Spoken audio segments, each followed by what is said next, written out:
Chapter 9, question 43, graph and shade the solution for the system of inequalities below.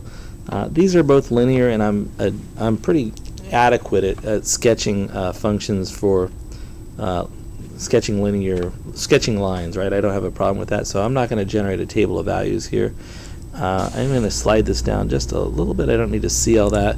And let me go ahead and grab an XY axis. So I'm just going to go straight down here, and then I'll go across over this way. Whoops.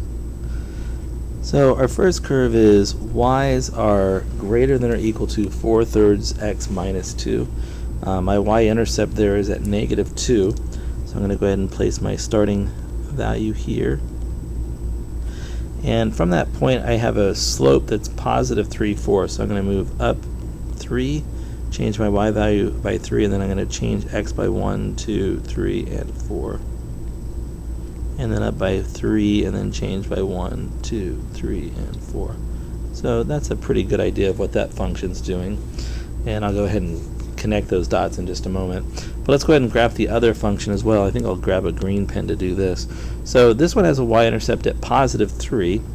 So I'm starting right here.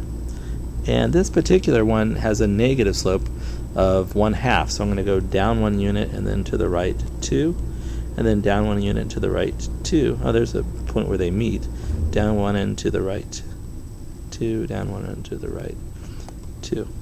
So at this point I have an excellent idea of what that function's doing as well.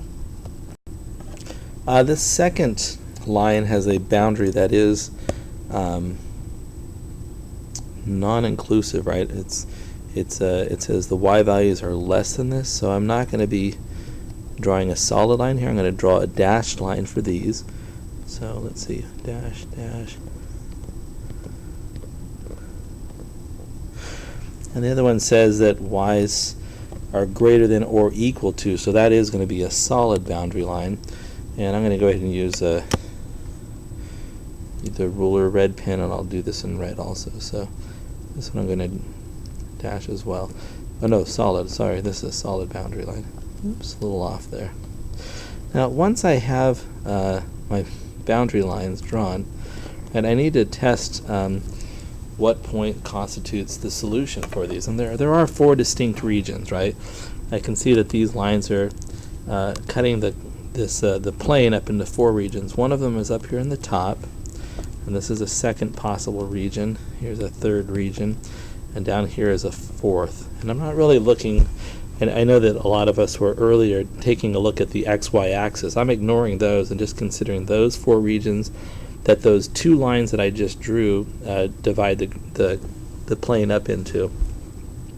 Of course, my favorite point to test is the point 0, 0.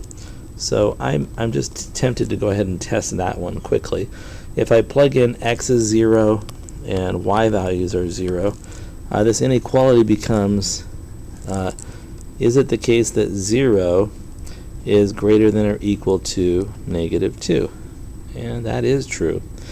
If I plug in 0 into the second one, again here y is 0, so I'm going to say 0 for y is 0 less than 3.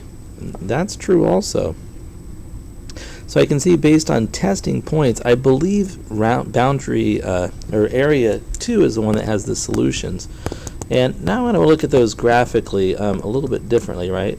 Remember this, whoops.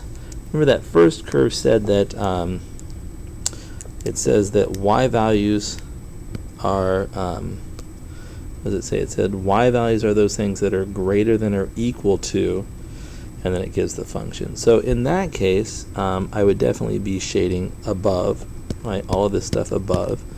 And then the next one says that y values are less than the other curve. So there I'd be shading below.